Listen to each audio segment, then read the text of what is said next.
We've reached the third and final part of our A to Z series of the top news stories of 2025. Tonight, CTV's Stephanie Seekos looks back at tolls, tariffs, and wildfires. We resume with the letter R.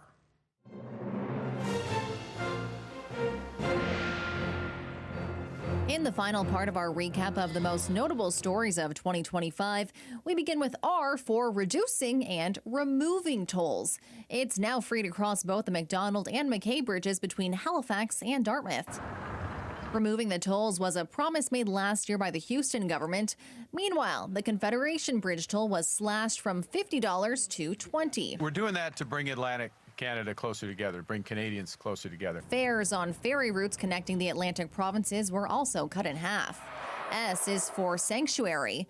A whale sanctuary project proposed along Nova Scotia's eastern shore received its long-awaited lease of land and water near Sherbrooke. The 20-year lease will allow the organization to begin construction on what's being described as North America's first coastal refuge for captive whales. The group plans to build an ocean enclosure with nets to welcome 8 to 10 beluga whales that they hope can come from the now shuttered Marineland theme park in Niagara Falls. T is for tariffs. We were just 1 month into the year when the trade war between Canada and the United States began. We're thinking in terms of 25% on Mexico and Canada. U.S. President Donald Trump blamed fentanyl imports from both countries as one reason for the tariffs, though data has shown only 0.2% of fentanyl seized at the American border is from Canada. Throughout the year, tariffs have been imposed on everything from food to steel to softwood lumber. American alcohol was removed from liquor store shelves across the Maritimes in response, though recently put back up for sale.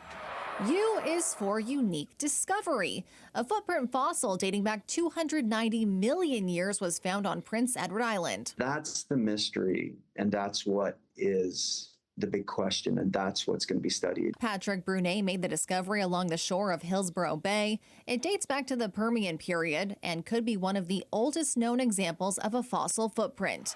V is for visas cut. After the federal government put a cap on the number of international students post-secondary institutions can accept last year, schools across the Maritimes announced this year they were cutting several programs as a result and laying off dozens of workers.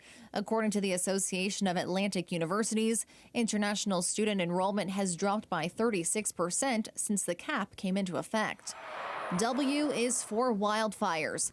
It was a tough year for maritime firefighters. The Long Lake wildfire in the West Dalhousie area of Nova Scotia destroyed 20 homes and 11 outbuildings.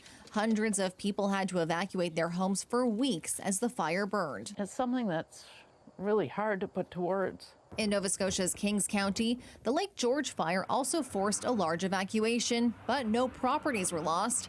In New Brunswick, a wildfire near Miramichi was one of the largest in the province in decades.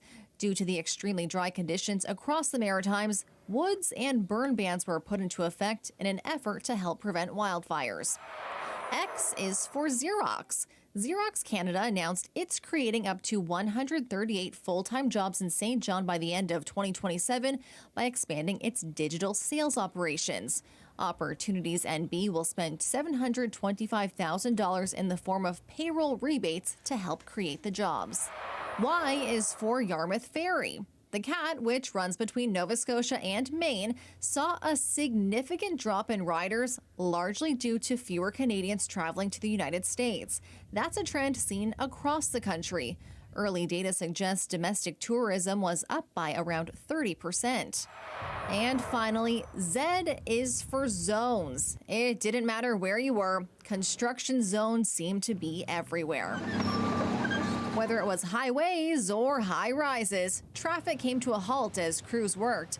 And with the population continuing to grow, there are more projects on the horizon for 2026. That concludes our look back on 2025.